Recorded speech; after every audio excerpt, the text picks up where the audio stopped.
que são as mudanças de estado físico e por que elas ocorrem? Sejam bem-vindos ao canal, eu sou o Bruno e aqui eu apresento conteúdo das matérias de exatas. Se esse conteúdo pode te ajudar nos seus estudos, já se inscreve aqui no canal que toda semana tem vídeo novo. E eu falo aqui de São Paulo, comenta aí de que cidade você está assistindo esse vídeo. As mudanças de estado físico de uma substância são os processos de mudança de agregação de um estado para outro. E os estados da matéria que nós temos são sólido, líquido e gasoso. Existem 6 tipos de mudança de estado físico da matéria, que são estas aqui. Do sólido para o líquido é a fusão. Do líquido para o gasoso é a vaporização. Agora voltando, do gasoso para o líquido é a condensação. Do líquido para o sólido, solidificação. E existem mais duas quando passa direto do sólido para o gasoso ou do gasoso para o sólido. Então, do sólido para o gasoso é sublimação. E do gasoso para o sólido, ressublimação. Mas por que isso acontece?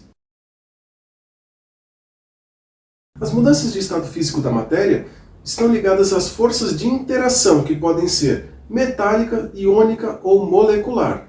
Os valores de temperatura de fusão e ebulição costumam ser tabelados para cada substância. Porém, alguns fatores afetam esses valores, como a pressão e a composição química dessa substância. Os sólidos são substâncias com interações mais intensas e são mais compactos quando comparados com os demais estados. Como aqui, está vendo que elas estão todas bem próximas uma da outra, bem encostadinhas, e é essa compactação que determina o estado da matéria. Se nós compararmos com o gasoso, tem a mesma quantidade de moléculas, porém elas estão todas espalhadas, com menos interação entre elas.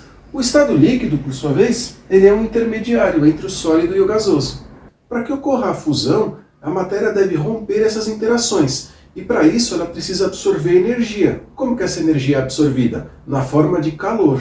E quanto mais intensas forem essas ligações, mais energia vai precisar para romper, então mais calor. Ou seja, quanto maior a força de interação entre as moléculas, maior a temperatura necessária para romper, então maior o ponto de fusão. E para o ponto de ebulição, isso também é válido. Mas como a pressão influencia nesses eventos? Quanto maior for a pressão, mais fortes serão as ligações, portanto, maior a temperatura necessária para rompê-las. E é isso que acontece numa panela de pressão, onde a água ferve a uma temperatura superior à temperatura de ebulição à pressão atmosférica. E quanto menor for a pressão, menores as temperaturas de ebulição e de fusão. E a composição química, como que ela afeta esses valores de temperatura? Bom, primeiro caso, se nós tivermos uma substância pura, ou seja, uma substância formada por um único tipo de molécula, nós teremos um gráfico como esse aqui, temperatura e tempo. Bom, a gente vai aquecendo, aquecendo, aquecendo, aquecendo, atingiu a temperatura de fusão. Aqui vai ter uma temperatura constante até que todo sólido vire líquido.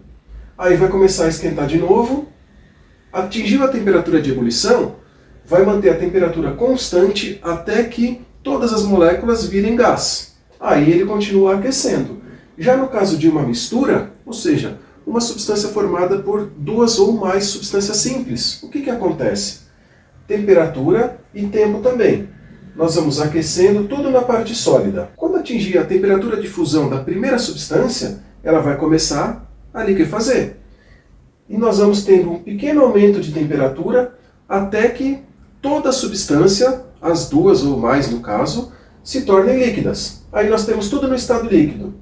E vai esquentando. Chegou na temperatura de ebulição da primeira substância, a menor temperatura, nós vamos começar a ter dois estados, líquido e gasoso, até que toda a substância se torne gasosa. E nós tenhamos somente o estado gasoso. Então a diferença da substância pura para a mistura é que aqui a temperatura é constante durante as mudanças de estado físico e aqui é uma temperatura variável. Por exemplo, se nós tivermos o resfriamento de uma mistura de água com etanol, com as temperaturas de fusão de 0 graus para a água e de menos 119 graus Celsius para o etanol, a água começa a solidificar primeiro. Então a parte líquida vai ficando com maior concentração de etanol. Portanto, a temperatura da mistura vai se deslocando para a temperatura de fusão do etanol. E por isso que a mudança de estado físico acontece numa temperatura variável. E o mesmo acontece para as outras mudanças de estado físico. diagrama de fases é um gráfico que apresenta o estado físico de uma determinada substância relacionando temperatura e pressão. Nesse gráfico, nós temos os eixos pressão e temperatura. E com as informações de pressão e temperatura, nós localizamos um ponto no gráfico e sabemos qual é o estado dessa substância. E a sublimação, que é a passagem direto do estado sólido para o gasoso, ocorre nessa parte aqui, ó, com baixas pressões. Essa curva aqui é a curva da fusão ou solidificação, quando passa do estado sólido para o líquido ou do líquido para o gasoso. Essa outra curva aqui mais à direita é a da vaporização, quando é do líquido para o gasoso, ou a condensação, do gasoso para o líquido. E nessa parte com as pressões muito baixas, nós temos a sublimação do sólido para o gasoso ou a ressublimação do gasoso para o sólido.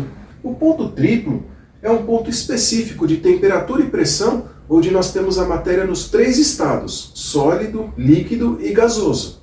A temperatura crítica, ou seja, a temperatura aqui do ponto crítico, é a temperatura a partir da qual um gás não pode mais ser liquefeito por meio da compressão. O gás hélio é um exemplo desse caso, pois não se liquefaz apenas aumentando a pressão, porque a temperatura crítica é muito menor do que a temperatura ambiente. Agora vamos ver alguns exercícios sobre a mudança de estado físico da matéria? Indique em quais partes do gráfico nós temos os seguintes estados físicos: sólido, líquido, gasoso, sólido e líquido, líquido e gasoso. Bom, no gráfico nós temos um aquecimento, depois um resfriamento. Então vamos ver, estado sólido vai ser aqui embaixo, né? É A e J. Então, A e J.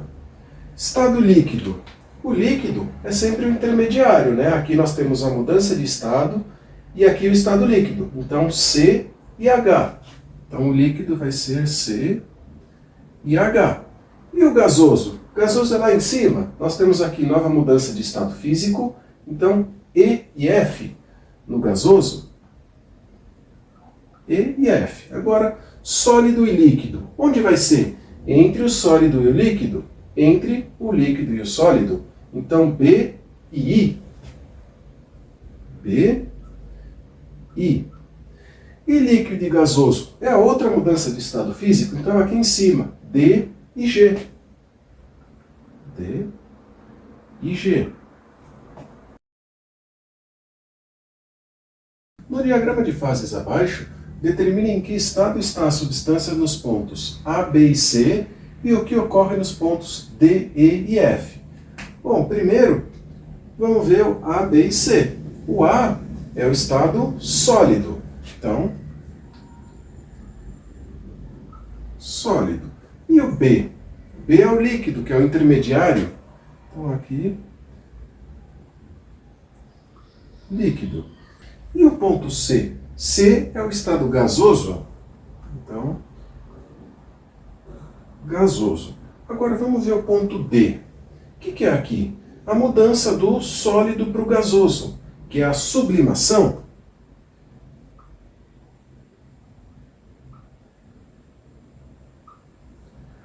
Mas também pode ser do gasoso para o sólido, que é a ressublimação.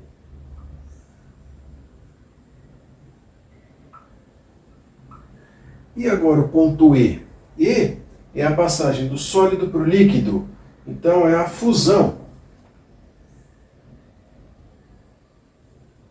Ou do líquido para o sólido, que é a solidificação.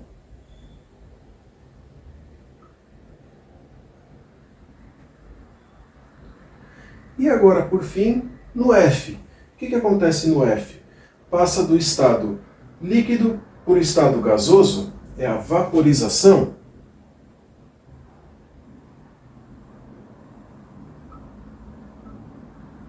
Ou do estado gasoso para o líquido, que é a condensação.